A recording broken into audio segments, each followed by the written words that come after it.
So how to give and receive feedback? Exactly, this is a very general topic, but in medical education or as a student or as a medical student, this plays a very, very important role in your learning. In every setting, whether you are in a hospital, whether you are in a medical school, you are doing your lectures, activities, the role of feedback is very important. So that's why, as a part of a student at medical learning skills module, you should know the basics of feedback. The more you will practice it by receiving it or by giving it, the more you will learn that how feedback is given appropriately to improve your performance. So first of all, going to our learning sessions, what is feedback, the description of feedback, importance of feedback, and explain how the good feedback can improve the student's performance, and explain how the lack of good feedback can harm the student performance, and enlist that how the feedbacks can given at a different occasions and different times. We will see some research articles also. What's the role of feedback in improving the performance of students? So first of all, I just want to listen from your end. Can anybody tell me that what is your own understanding of feedback? Then we will go on this definition. Sorry, I'm moving it. Just please, can you write in the chats what is your definition of feedback?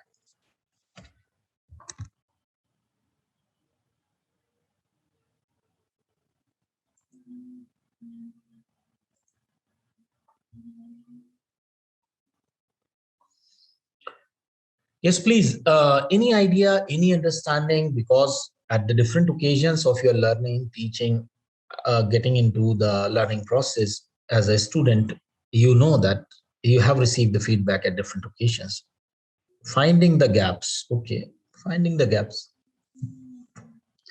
Give some notes for something. Criticism and advice directed towards your end. Comment on what you have seen or listened.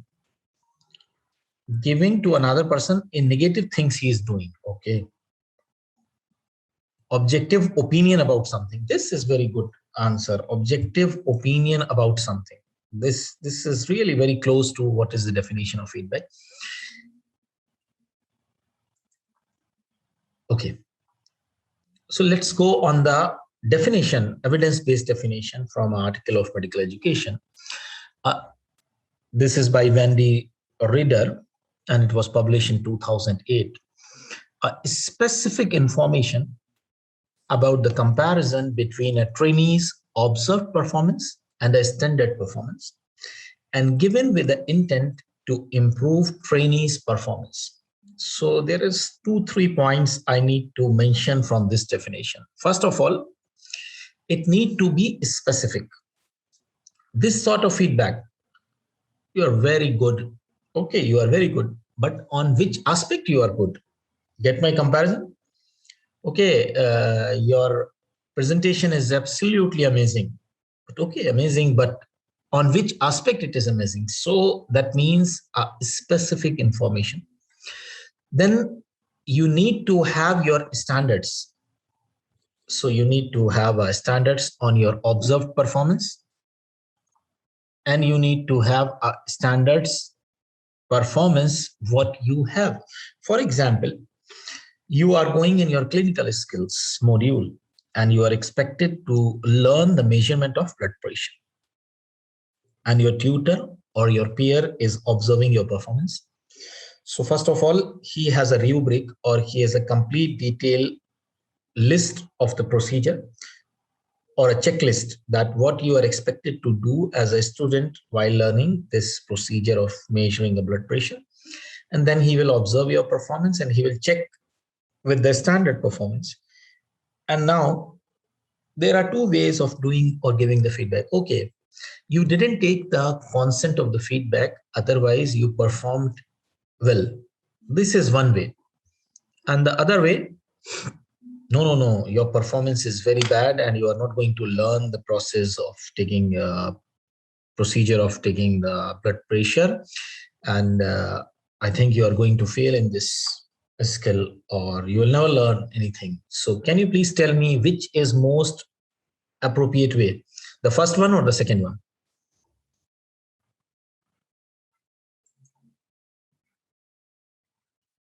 Please write your reflections that which is better. The first one. Okay, that's good. So what first one? So what is the idea that the intention of giving the feedback is to improve the performance? We don't have to give a feedback that is negative. So it's not a negative feedback. Never give negative feedback that will harm your performance. Give a feedback that will create a sense of awareness that where is a gap in your learning, and this meant to be given in a way that you will give your positive points, then give your points that didn't go well, and then give the area of improvement. Feedback should be given like this. Otherwise, the negative feedback sometimes is more harmful. Instead, it would be a better that the person will not receive at all.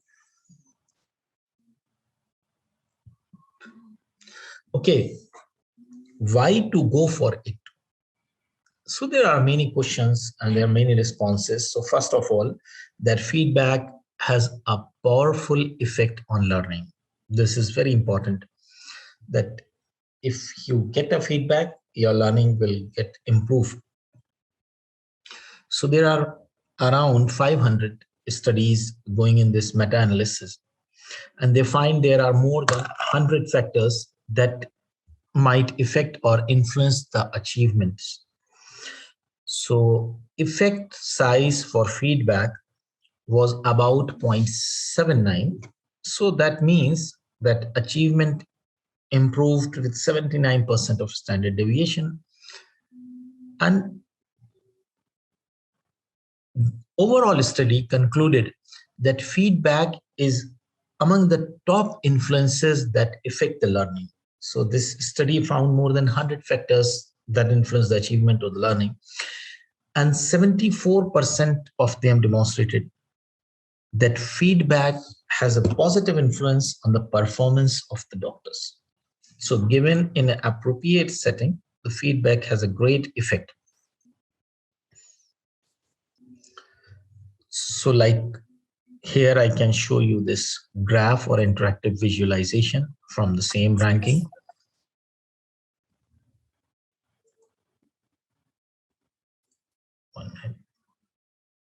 Okay. So what did you see here in this chart? There are a number of factors. You see the teacher's sense of achievement, collective teacher's efficiency, response to the intervention, micro teaching, credibility of the teachers, cognitive task analysis, classroom discussions, intervention for learning. So finally, you will see here this having a big role of feedback.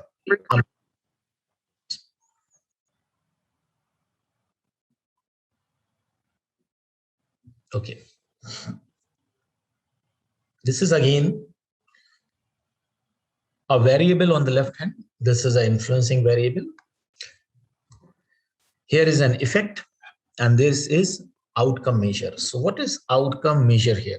This is from the study conducted by Van B. Reader in 2015. So if you look here, the variables has a direction and effect on the observation, interpretation, and rating. So first of all, feedback effect.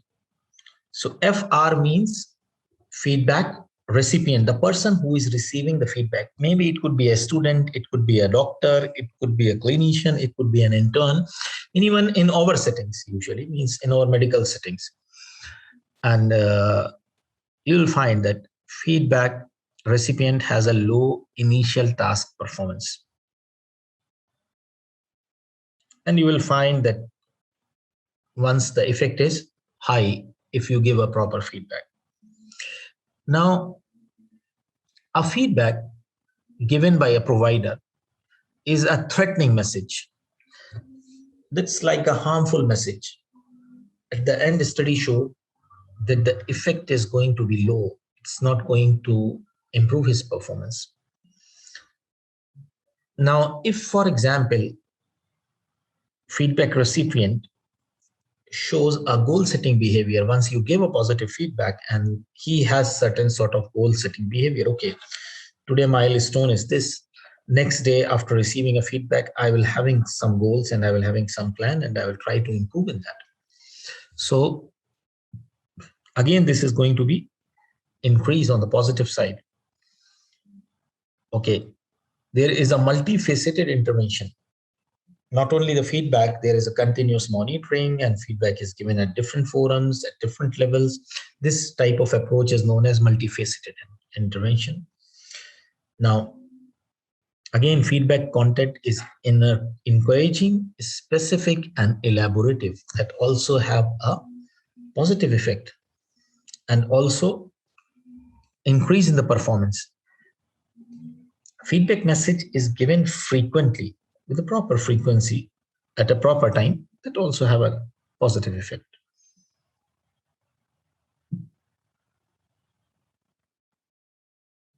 Now, receiver's impression about a feedback.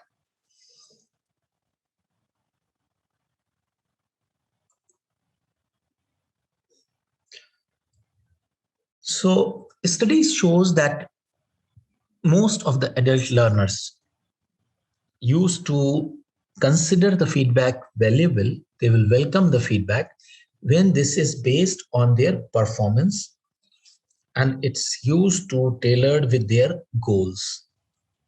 Can anybody comment on this? Did you understand this point? Can anybody comment on this in the chat box?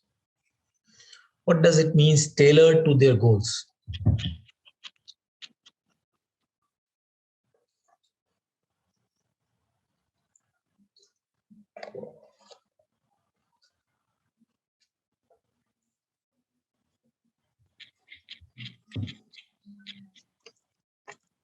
Very good. Related to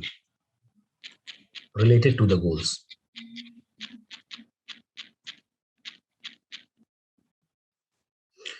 So this is related to the goals. Accurate to their goals. Okay. That's a good point. Accurate to their goals.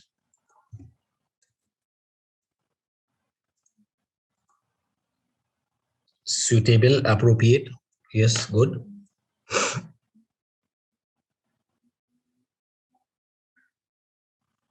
So first of all, it need to be specific. That means it is based on the performance. And it need to be aligned to their learning goals, learning objectives.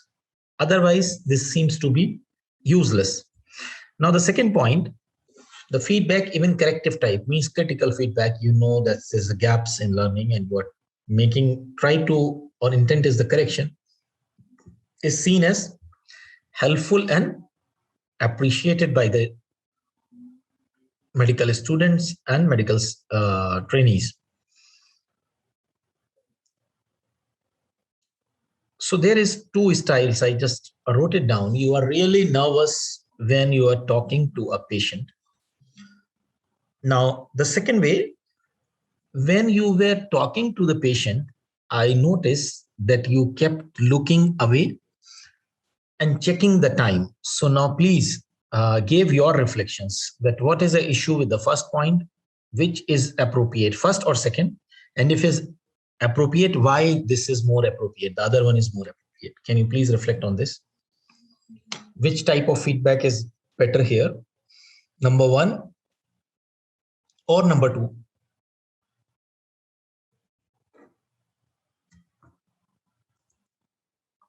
Number two, very good. Okay. Number two, good. Now why? Yes. Yes, number two. Now, why number two is more better than number one? What is the difference? More clear. Okay. Anybody else want to comment anything? More clear. It's good. Good answer.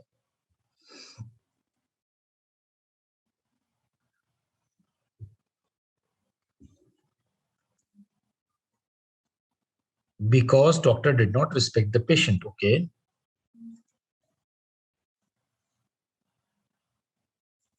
Very good. Somebody write that number 2 is more precise. What action was wrong? That's yes, more specific. It's not a journal. This the first one is completely journal. You are really nervous while talking to the patient. Okay. The second one is observable. He was telling especially his actions.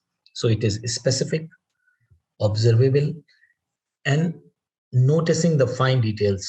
So this is a point that feedback need to be specific, that can be measured, that this type of feedback help in improving the performance. What is given in number 2 or the second line. Okay. Now, first of all, there are few points that how to make your feedback effective. First of all, it need to be based on observation. It's clear. As Norsini has pointed out in his study, that for feedback to occur in the setting of clinical education, the performance need to be observed. Observation is mandatory. Without observation, you cannot give the feedback. Okay. And the focus of feedback influence its effectiveness. It need to be very particular and specific, task-based. So it's about a task. Then the process that involved in the task, overall process involved in the task, that's really an important point. Like I gave you an example of blood pressure measurement or simply the hand washing. You are here in a clinical skills module and you are asked to assess the hand washing. So you know hand washing has a steps. There are certain ways, there are certain process. So it need to be a process based. There should be a self-regulation, and if you find that it's rarely effective, so avoid it. Not specific to the person. Definitely it's not going to be effective. Means it should not be a personal. And at the time where it is given. So this is a small cycle if you look here. So you start, this is a feed forward point. These are the 2 points of the process. For example, here the person start the procedure. Hand washing, for example. So at the start, you look. At the end, you gave the feedback. In between, you can inject a midpoint feedback. So at various occasions and various times, if you give a feedback, that seems to be more effective in improving the performance of the learner.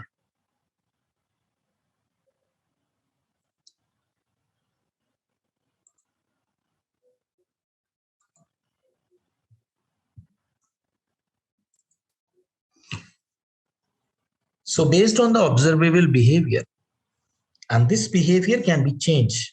So this is a problem. So if you are observing any behavior, you need to give a specific feedback. And by this feedback, this behavior can be changed. So instead of being judgmental, your performance is very bad.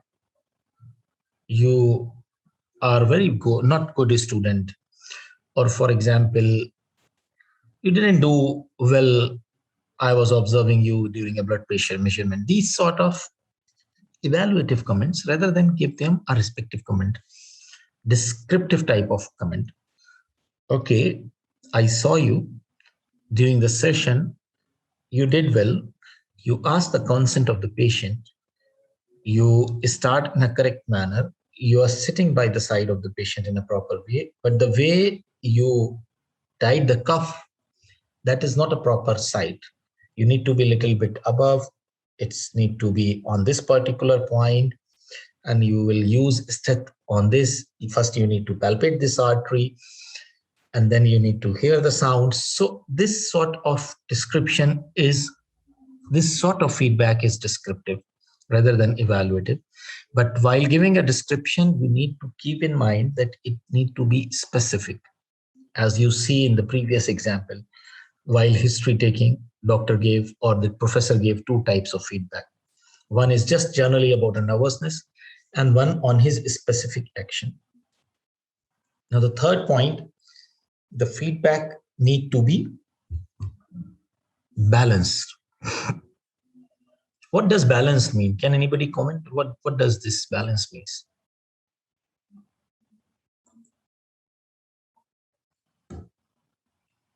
What do you understand with the term balanced?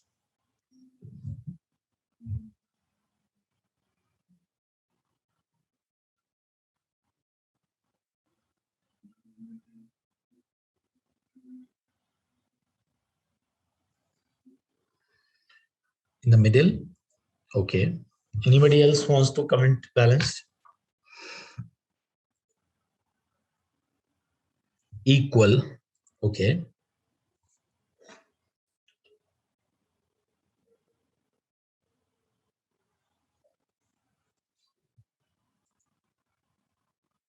Not brief, not or extra detailed. Okay, in that sense also we can see the balance.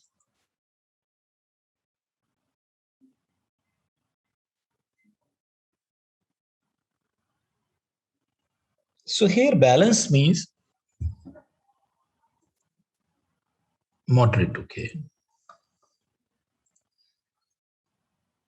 Good managing, okay.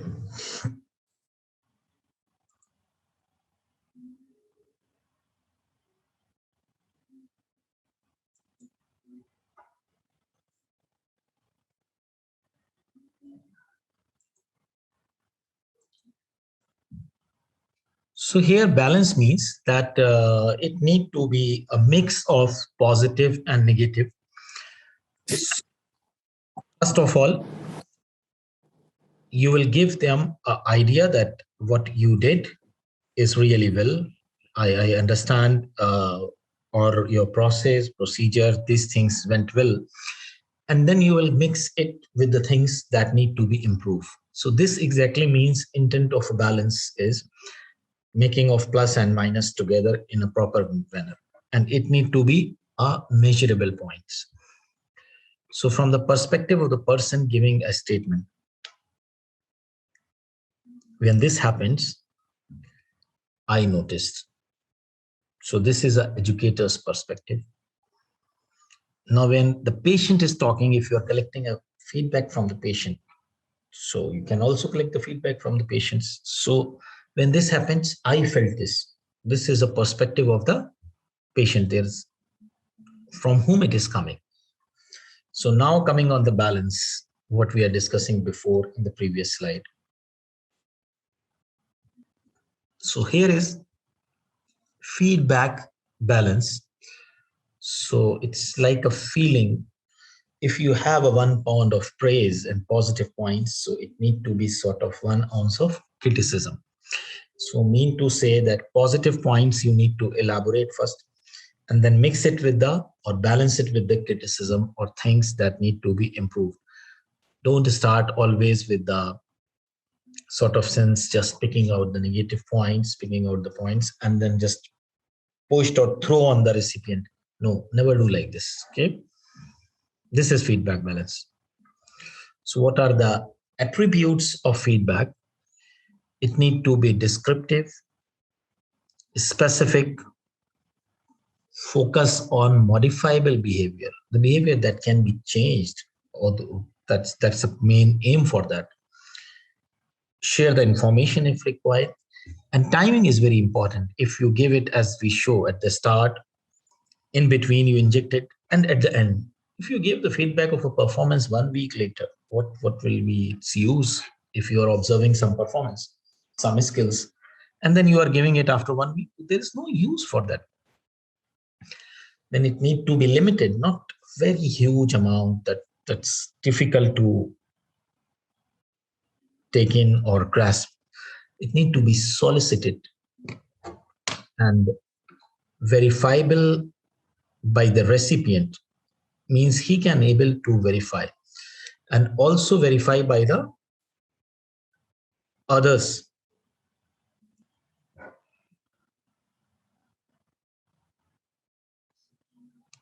and avoid sort of a collusion, and the recipient should be aware of consequences. And first of all, it need to be authentic. So I think, is it clear?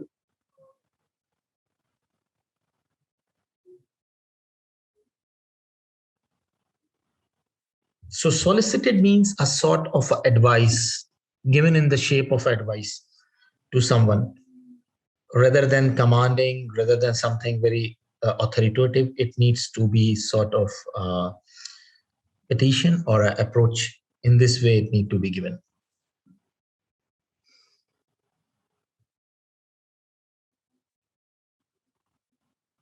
So attributes of effective feedback.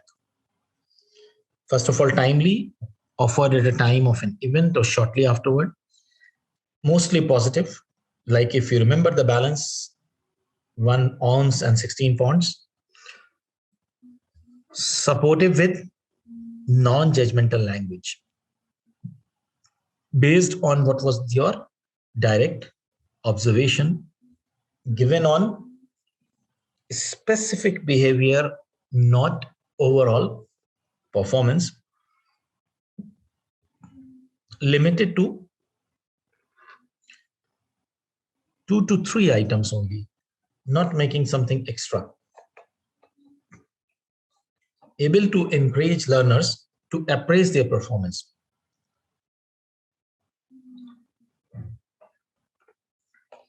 Include a discussion how learners can plan to bridge the gap between the actual performance and desired performance. This was taken from a research article by Cantillon and Sargent. It was published in BMJ 2008.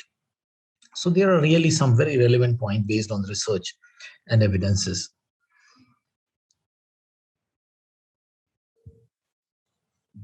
So what will be the impact if we find that feedback is not practiced at all in your setting? So this will be very harmful. What are the negative effects? Mistakes will go uncorrected. There will be a no way how you can improve the performance, how you can correct the mistakes. Good performances are not reinforced, cannot be put back in the cycle. And the clinical competence either achieved or not at all, because some performers who are very good, they can achieve all the competence, and those who are not good at that moment of time will lost all the things. So if the feedback is not given properly, if there is no cycle of proper feedback in your study settings or learning settings, so let's look to this picture. And what did you understand from here?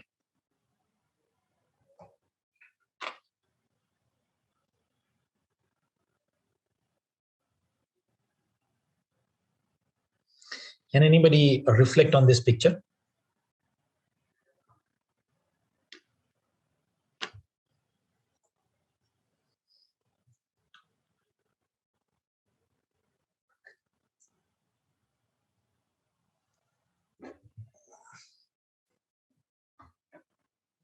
Please write in the comment section. I want you to reflect it.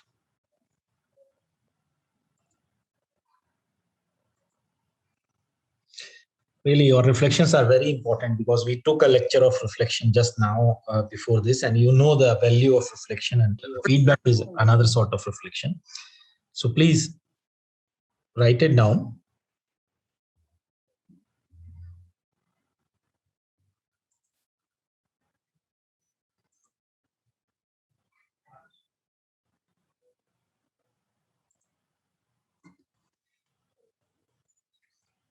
Any idea?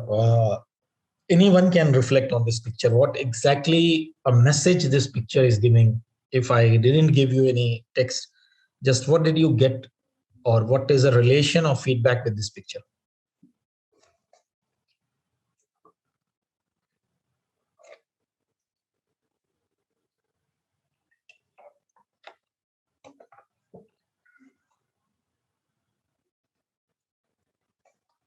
So let me then explain.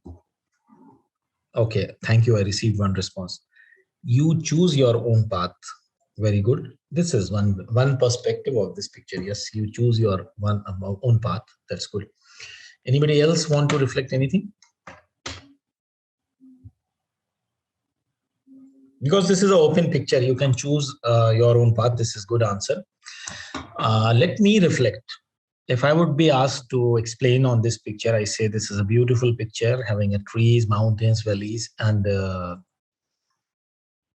too many ways, and everybody has its properties. Okay, but I will see as a perspective of feedback. This is a very beautiful valley, and this is a crossroads.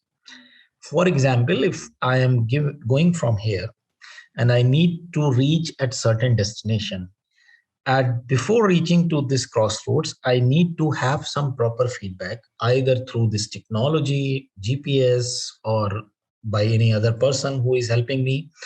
Yes, it is hard to decide which path is right without a proper guidance. That's the role of feedback. So if appropriate feedback is not given to me before reaching this crossroads, there might be a chances I will miss my destination. I could be lost in this valley and I will not able to reach at the point where I am required to be there. That could be my perspective. Yes, this is a picture, open picture. Anybody can have any perspective. So that's the point, that feedback will help you to reach your destination. If not properly given, not guided, then you may be lost. So in 1984, the Pendletons came up with research, but still his rules are quite good and effective in understanding the feedback or in implementing the feedback. So he gave a quite couple of things. Let me just quickly revisit on this. Just check the learner's requirement or wants, whether he is ready for feedback or not. This is the first and basic step. If the recipient is not ready at all, what will you do? This feedback is not useful at all. So first of all, you need to get the recipient ready to receive the feedback. Now, second point, give the space to the learners to comment on the background that is being assessed. For example, I gave you just a small assignment, and if I didn't ask you to reflect on that, I just gave whatever the time is available. I tried few of you to reflect on that. So that it's easy for being in a more agreement for the assessment or for the feedback. Then learner give a chance to say that what done well, what was well in your session. Then observer say, okay, you say this is well and I say this is good. So both of them will reflect on the performance. Then learners say that what can be improved. Then observer will tell you that how you will improve. And then both of them collectively will make an action plan so that improvement can be made. This is Pendleton's rule. Now, there is a sort of many techniques that can be used in giving the feedback, but one of them very common is known as sandwich technique of feedback. What do you mean by sandwich? You know that it both of them up and down could be a burger or could be a bread or something, and in between, if it is done in a proper way, dressed in a proper way, you can put your stuff. Maybe it is veggies, maybe it is non-veg, whatever you want. But so in the same way, you can compare. This was also given by Cantillon and Sargent in the same article which we are talking before, published in BMJ. So one of them is a reinforcing statement, below is reinforcing statement, and in between is a corrective statement. Reinforcing means the performance, any performance in your setting or any learning activity, any skill. So what went well can be sandwiched at the top, and in between it can be mixed with the statements or the corrective statements as the area of improvements. So any confusion, any clarification need to be required on sandwich technique? I think this is easy and clear to all of you. Should I move on to the next slide? Okay. This is again just a modification of this sandwich technique. Sandwich technique is basic. You take the 2 positive points and 1 improvement points and give it in between. Now, R2C2 model, what this sergeant did in 2015, he just elaborate this sandwich technique, or he just make it more applicable or more detailed. So he said that first there should be a relationship. What do you mean by relationship? That means learner and feedback recipient and feedback giver or provider needs to have some sort of understanding. Maybe one will be his teacher and other one will be his students. Maybe his coach and he is the one who is practicing, or he could be his supervisor and other one is working. So some sort of relationship need to be there. Then he needs to react to the performance based on the reports or the data you had on your hands. And then they need to have understanding on the content, what exactly they are doing. So, and then the last one is coach. So R2 is relationship and reaction, and C2 is content and coaching. So you saw the content, you understand the content, then you coach the plan of performance changing. So this sort of model is known as R2C2 model. Okay, this is really a very, very interesting window. It was put forward by Johari's and it was really used in many research articles. It has been cited. I want to listen from you. What does this picture of Johari's reflect? Then we will talk on this, please. Either you can write in the chat or you can even unmute it if you want, because this is very good model, Johari's window.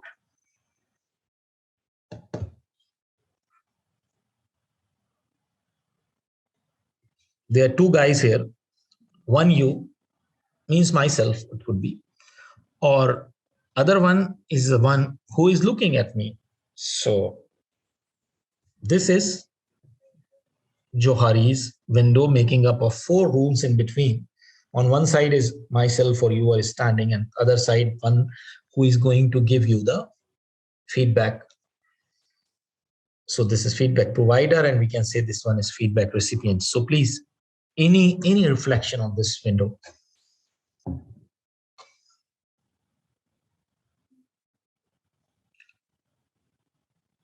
Let me give you a clue that these 4 rooms is your performance. So this is room 1, room 2, room 3, and room 4. This is just your performance.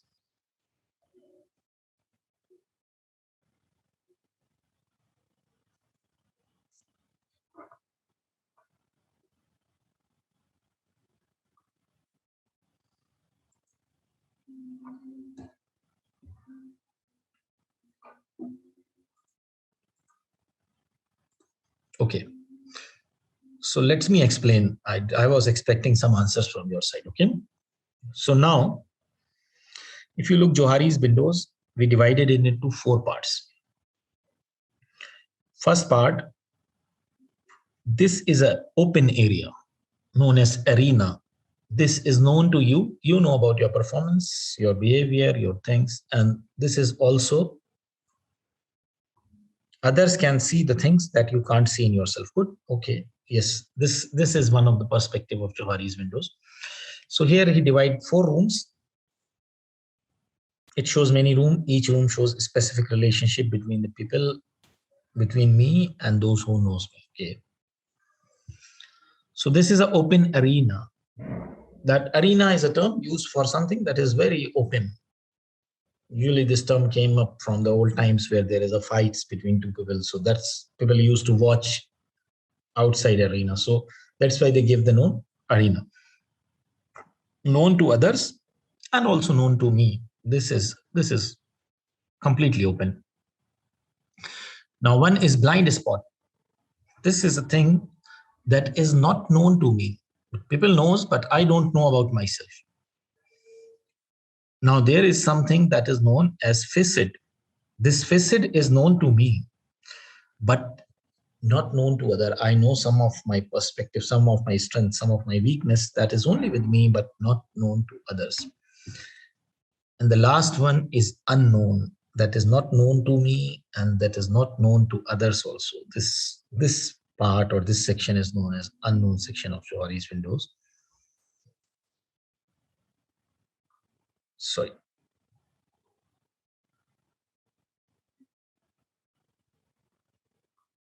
Okay. Now here, for example, if we try to solicit the feedback, means we provide the feedback, we give the feedback. Now, what will happen? This area of arena is same, but maybe the part of the blind spot or maybe the part of unknown that is not clear to me will be coming explicit on me also and also on others. So the more better way, if you solicit the feedback, these areas, blind spot and unknown, will going to be open on you. So this is Johari's windows that divide you in 4 parts. And based on this, if a proper feedback is given, and if you solicit the feedback, this is one way. It will increase the performance.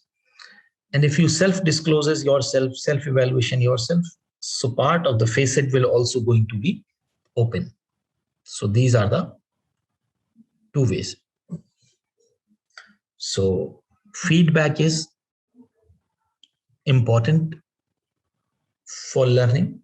This is the one thing that we going to take after today's lecture, that it is an important tool for improving the learning. It could be a formative tool that not meant for evaluation, other than your summative exams, other than your things. It could be a formative tool for learning. So the most important point, it need to be focused, given on time, positive, and based on direct observation. So these 4 points we discuss repeatedly by using research articles and other modes, pictures, diagrams, that it need to be positive, it need to be timed, based on direct observation and focus. Choose any model, R2C2 model, sandwich model. There are a couple of other models we didn't talk here because we don't want your lecture to make it very lengthy. Our aim or intent is just to give you idea what is feedback and how you can inculcate it in your own learning sessions. Okay. Thank you for this session. Any questions, any queries, please